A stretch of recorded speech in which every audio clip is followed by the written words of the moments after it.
नमस्कार, स्वागत है आपका एबीपी गंगा में। मैं अवधेश। न्यूज एट 4 की शुरुआत करते हैं। बड़ी खबर वाराणसी से है। ज्ञानवापी श्रृंगार गौरी मामले में आज की सुनवाई खत्म हो गई है। मुस्लिम पक्ष की याचिका खारिज हो गई। 29 सितंबर को मामले में अगली सुनवाई होनी है। जिला जज ए.के. विश्वेश के कोर्ट में यह सुनवाई हुई है। तो बड़ी खबर वाराणसी से, ज्ञानवापी श्रृंगार गौरी जो मामला है उसमें आज की सुनवाई खत्म हो गई है। मुस्लिम पक्ष की याचिका खारिज कर दी गई है। 29 सितंबर को मामले में अगली सुनवाई होगी। जिला जज ए.के. विश्वेश की कोर्ट में सुनवाई हुई है। तो इससे पहले जो सुनवाई हुई थी ऐतिहासिक दिन था, इसलिए क्योंकि जिला कोर्ट ने, जिला जज ने साफ कर दिया था कि ज्ञानवापी श्रृंगार गौरी केस की पोषणीयता है, केस सुने जाने लायक है और केस को सुनने से न तो वर्शिप एक्ट 1991 रोकता है, न तो काशी विश्वनाथ एक्ट रोकता है और न ही वक्फ बोर्ड का एक्ट रोकता है। और इस मामले में आज की तारीख थी जिसमें सुनवाई आज की खत्म हो गई है। मुस्लिम पक्ष की याचिका खारिज हो गई है। 29 सितंबर को मामले में अगली सुनवाई होनी है। जिला जज ए.के. विश्वेश की कोर्ट में यह सुनवाई हो रही है। तो बड़ी खबर वाराणसी से है। ज्ञानवापी श्रृंगार गौरी मामले में आज की सुनवाई पूरी हो गई है और मुस्लिम पक्ष की याचिका खारिज कर दी गई है। 29 सितंबर को मामले में अगली सुनवाई होगी। जिला जज ए.के. विश्वेश की कोर्ट में यह सुनवाई चल रही है। तो अगली तारीख जो है वो है 29 सितंबर, यानी कि आज से 7 दिन के बाद एक बार फिर से इस मामले की सुनवाई होगी। लेकिन आज जो सुनवाई हो रही थी वो खत्म हो गई है।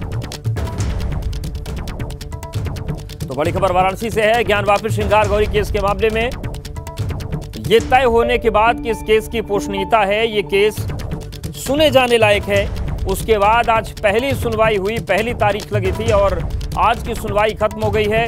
29 सितंबर को मामले में अगली सुनवाई होगी। जिला जज ए.के. विश्वेश की कोर्ट में यह सुनवाई चल रही है।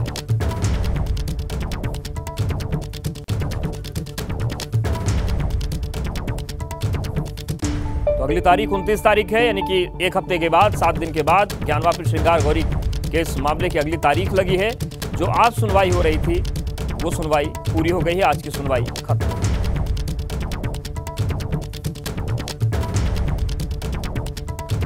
और हमारे साथ हमारे सहयोगी नीतीश जुड़ गए हैं। नीतीश, ये बताइए कि जो आज की तारीख लगी थी, क्या क्या बातें आज कोर्ट में हुई और मुस्लिम पक्ष की कौन सी याचिका खारिज हुई है?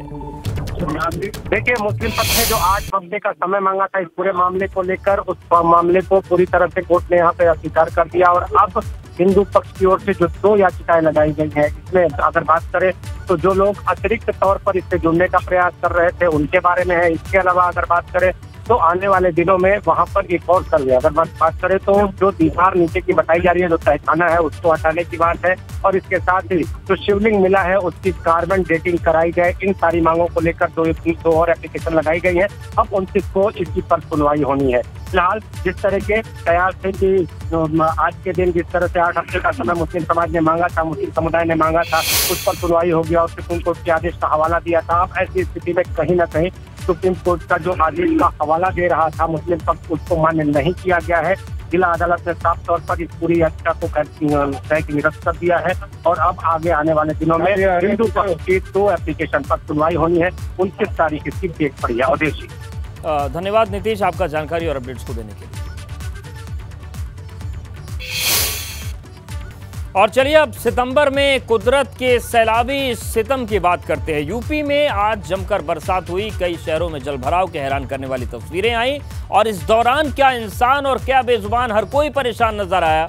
और इसी पर हम आपको खास रिपोर्ट दिखाने जा रहे हैं, खास पेशकश दिखाने जा रहे हैं। लेकिन इस बीच एक और बड़ी खबर आ रही है, उसका रुख कर लेंगे कि किस तरीके से ये बारिश और बाढ़ तो हो रही है। लेकिन एक बड़ी खबर का रुख करते हैं। इटावा में बारिश के चलते मकान गिरा है। मकान गिरने से मलबे में दबकर 3 बच्चों की मौत हो गई। मौके पर पुलिस और प्रशासन ने रेस्क्यू ऑपरेशन शुरू कर दिया है। 2 घायलों को मलबे से निकालकर अस्पताल में भर्ती करवाया गया है। तो इटावा में बारिश के चलते मकान गिर गया। मकान गिरने से मलबे में दबकर 3 बच्चों की मौत हुई है और इस तरीके की घटनाएं लगातार हो रही। इससे पहले नोएडा में हादसा हुआ था जिसमें 2 लोगों की मौत हुई, प्रयागराज में हादसा हुआ था उसमें भी कई लोगों की मौत हुई थी, और ऐसी ही अब घटना हुई है इटावा में, जहां पर बारिश के चलते मकान गिर गया और मकान गिरने से मलबे में दबकर 3 बच्चों की मौत हो गई। मौके पर पुलिस और प्रशासन पहुंचा है, रेस्क्यू किया जा रहा है और ये जानने की कोशिश की जा रही है कि कहीं और तो वहां पर कोई दबा हुआ नहीं है। जो भी लोग घायल मिले हैं उनको अस्पताल में भर्ती करवा दिया गया है।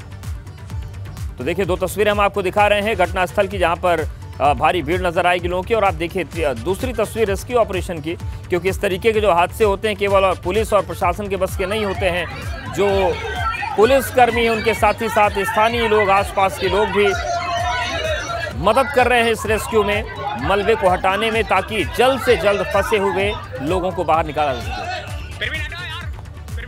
और मोहम्मद फारिक हमारे साथ जुड़ गए। फारिक, ये बताइए कि अभी वहां पर क्या स्थिति है और क्या रेस्क्यू चल रहा है या खत्म हो गया है?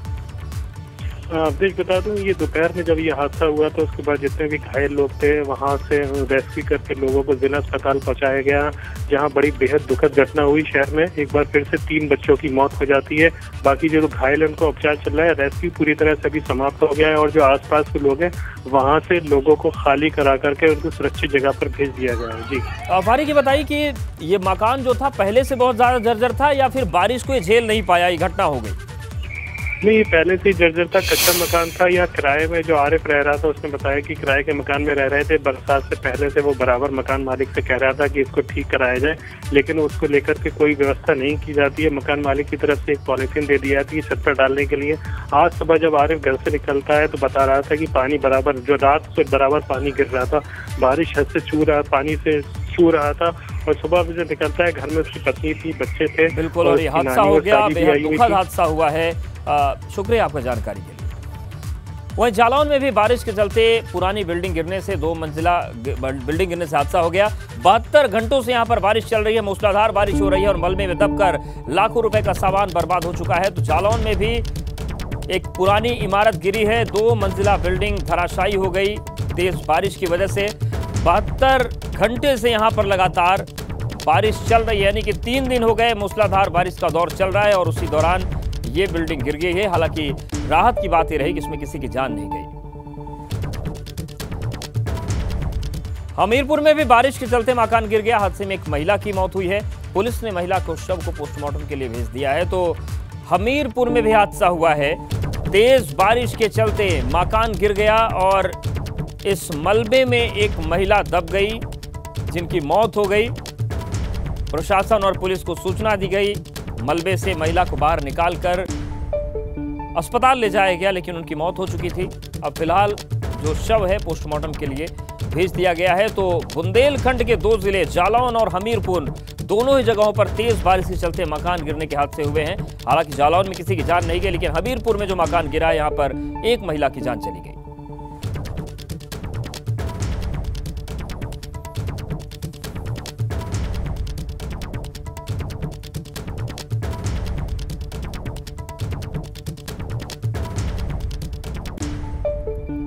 देखिए, बारिश की वजह से मेरठ के जो हालात हैं वो भी गंभीर नजर आ रहे हैं। शहर के कई ऐसे इलाके हैं कि जो पूरी तरीके से तालाब में तब्दील हो गए हैं।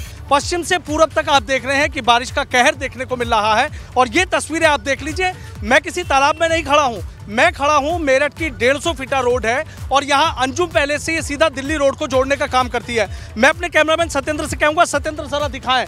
देखिए, पूरी सड़क की स्थिति आप देख लीजिए, चूंकि मेरठ में भी पिछले कई दिनों से रुक रुक कर बारिश हो रही है और इस बारिश की वजह से जो शहर के कई इलाके हैं वो तालाब में तब्दील हो गए हैं। ये मेन रोड है, देखिए कितने मुश्किलों से लोग यहाँ से आ जा रहे हैं।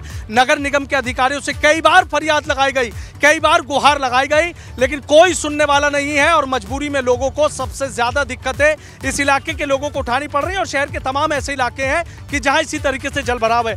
कितनी परेशानी, कितनी दिक्कतें हैं, इन लोगों से हम बातचीत करने की कोशिश करेंगे। लेकिन ये देखिए, जहां तक एबीपी गंगा के कैमरे की नजर जा रही है, देखिए पूरी सड़कें यहाँ पर तालाब बनी हुई है। चूंकि बारिश तो रुक गई है, थोड़ा सा जलस्तर कम जरूर हुआ है, लेकिन ऐसी स्थिति पिछले कई दिनों से यहाँ पर बनी हुई है। सर, आपसे जानना चाहूंगा कि बहुत बुरी स्थिति यहाँ पर है, आप तो ऐसा लग रहा है कि जैसे किसी तालाब में ही रह रहे हो। सबसे पहले मैं धन्यवाद करना चाहूँगा एबीपी गंगा का, जो यहाँ पर आए और हमारी परेशानी देखी। नहीं तो आज तक कोई सुनवाई नहीं हुई। शुक्रिया।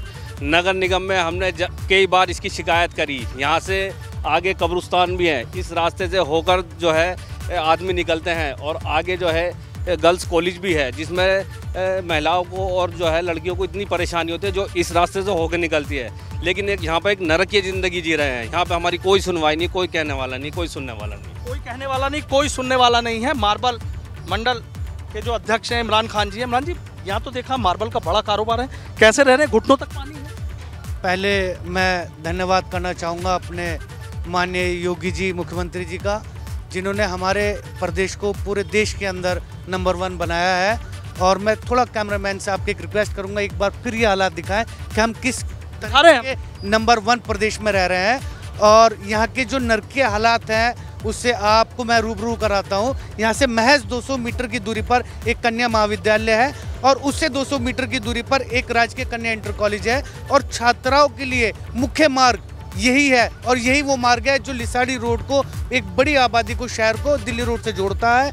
यहाँ से 500 मीटर की दूरी पर कब्रिस्तान है। बिल्कुल समझा जा सकता है सनूज, मुश्किल बहुत बड़ी। आप बने रहिए। फिरोजाबाद में बारिश के बाद गाड़ियां डूब गई। बोध आश्रम चौराहे के पास गाड़ियां डूब गई। कार गैराज में खड़ी थी गाड़ियां, लेकिन इतना पानी वहां पर भर गया कि ये गाड़ियां डूब गई। और ऐसे में सवाल ये उठ रहा है कि आखिर इसका जिम्मेदार कौन है। आप देखिए तस्वीर, 16 गाड़ियां आपको डूबी हुई नजर आ रही हैं। बोध आश्रम चौराहे के पास की तस्वीर है और आप अंदाजा लगा सकते हैं कि यहाँ पर लापरवाही का आलम क्या है।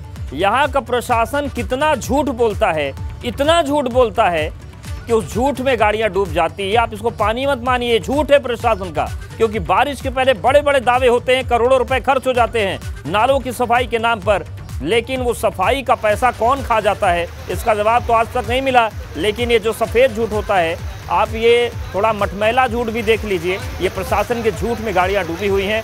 16 गाड़ियाँ डूब गईं और आप अंदाज़ा लगाइए कि वहाँ पर कितना जल भराव होगा। कम से कम 6 से 7 फीट पानी भरा होगा, तब गाड़ियां यहाँ पर डूबी हुई हैं। ये फिरोजाबाद की तस्वीर। इसकी क्या हालत है? 10 से 12 फुट यहाँ पानी भर चुका है और बताया जा रहा है कि 80 से 90 गाड़ियां पानी में डूब चुकी हैं। यह स्थिति आज फिरोजाबाद की है। 24 घंटे से लगातार बारिश हो रही है। एक गैरेज के अंदर 10 से 12 फुट पानी भर चुका है। करीब 100 गाड़ियाँ, 80 से 100 गाड़ियाँ यहाँ डूबी हुई हैं। लगातार नगर निगम द्वारा यहाँ पंप लगाया गया है, पानी को निकलने की व्यवस्था की गई है, पानी निकाला जा रहा है। हमारे साथ यहाँ बहुत सारे लोग हैं जो गाड़ियों के ओनर हैं, जिनकी गाड़ियाँ हैं, उनसे बात करेंगे। सर, क्या नाम है आपका? मेरा नाम वैभव चतुर्वेदी है। वैभव जी, आपकी गाड़ी फंसी है यहाँ? हाँ, फंसी हुई सर। कैसे हुआ ये? क्या है? ऐसा हुआ, एक मीडिया के माध्यम से सुबह एक क्लिपिंग चल रही थी कि एक फिरोजाबाद में पार्किंग भर गई है। तो मेरे एक दोस्त का फ़ोन आया कि सुबह यार तुम्हारी गाड़ी, मुझे लग रहा है तुम्हारी पार्किंग है। मैं सुबह जनरली यहाँ पे आया, देखा कि यहाँ पर सब गाड़ी लवाब थी। मेरा नाम अंकित मित्तल है। मेरी भी यहाँ पे गाड़ी खड़ी हुई है। सर, मेरा इतना कहना है कि इनकी इतनी गलती है, समूह के नंबर इन पे रहते हैं। जब पानी आना स्टार्ट हुआ, कोई पानी एकदम तो आ नहीं गया होगा यहाँ पे सर, तो इनको फ़ोन करना चाहिए था। हम लोग सर 5 मिनट की दूरी पे रहते हैं, कम से कम फ़ोन करते तो हम गाड़ी अपनी बचा लेते हैं। मालिक सही समय पे इन लोगों को कॉल कर देता, इनके नंबर सबके उसके पास थे, लेकिन उसने कॉल नहीं किया। लगातार 24 घंटे से बारिश हो रही थी और यहाँ जल भरा हुआ, सारी गाड़ियाँ लपालप है, पानी भरा हुआ है। अभी भी इसे पानी निकालने का प्रयास किया जा रहा है। कृष्णा पोरवाल, ABP गंगा, फिरोजाबाद। तो देखा आपने तस्वीर कि इतना पानी भर गया कि गाड़ियां डूब गई। हमारे साथ फिरोजाबाद से कृष्णा भी जुड़ गए हैं, मेरठ से सनुज बने हैं लगातार, आगरा से नितिन बने हैं। तो कृष्णा के पास चलते हैं। कृष्णा, ये बताइए कि ये पार्किंग जो है, क्या ये इतने निचले इलाके में है कि गाड़ियां डूब जाएं या फिर लापरवाही हुई है वहां पर कोई? नहीं, मैं अपडेट आपको बता दूं कि जो ये पार्किंग है, ये एक बोध आश्रम क्षेत्र पड़ता है, वहाँ पार्किंग है। ये निचला स्तर, इतना निचला स्तर भी नहीं है कि यहाँ इस तरह पानी भर जाएगा। इसमें सबसे बड़ी लापरवाही गैरेज मालिक की रही है। जितने भी कार के ओनर हैं, करीब यहाँ 100 से ऊपर गाड़ियां हैं जो यहाँ खड़ी होती हैं और इस समय 90 से 100 गाड़ियाँ अभी डूबी हुई हैं। आप मेरे पीछे देख सकते हैं कि यहाँ पंप लगाया गया, लेकिन जो पंप की रफ्तार है पानी निकालने की वो बहुत धीमे है, क्योंकि एक पंप लगाया गया। अभी भी सारी जो गाड़ियाँ, उनकी छत दिख रही हैं। आप देख सकते हैं वीडियो में कि सारी छत दिख रही है। ये टीन शेड है, टीन शेड के अंदर भी तमाम गाड़ियां हैं, करीब 90 से 100 गाड़ियां हैं। और लेकिन सबसे बड़ी लापरवाही इसमें गैरेज मालिक की बताई जा रही है। लेकिन ये बताइए कृष्णा कि क्या इस इलाके में ड्रेनेज सिस्टम नहीं है क्या? जो जल निकासी व्यवस्था है वो प्रशासन की तरफ से नहीं की है क्या कि इतना पानी भर गया कुछ घंटों की बारिश में?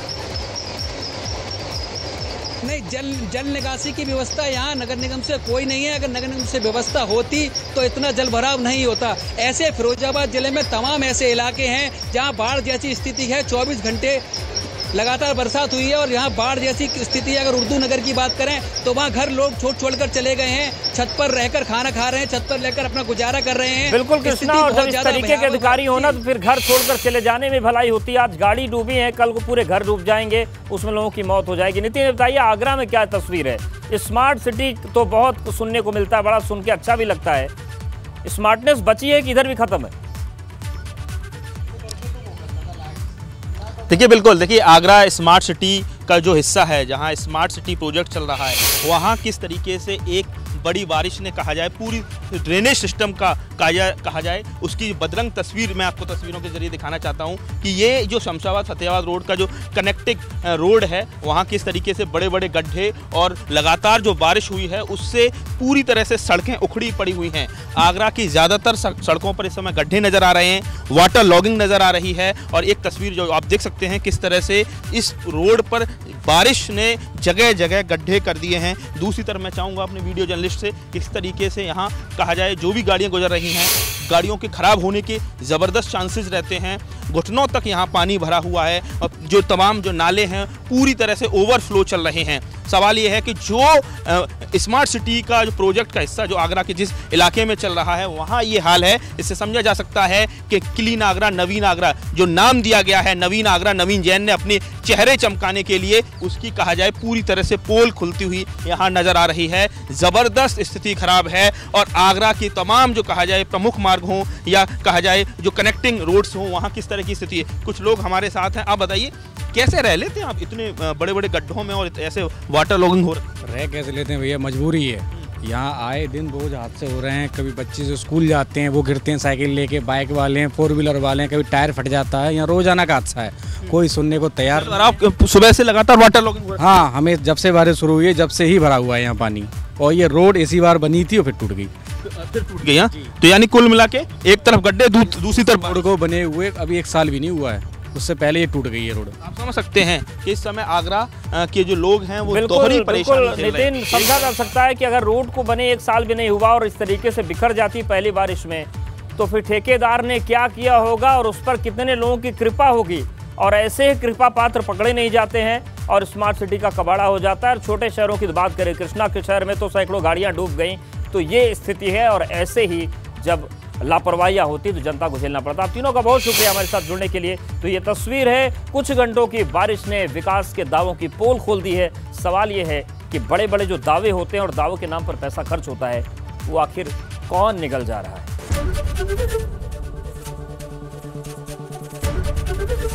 एबीपी गंगा, खबर आपकी, जुबान आपकी।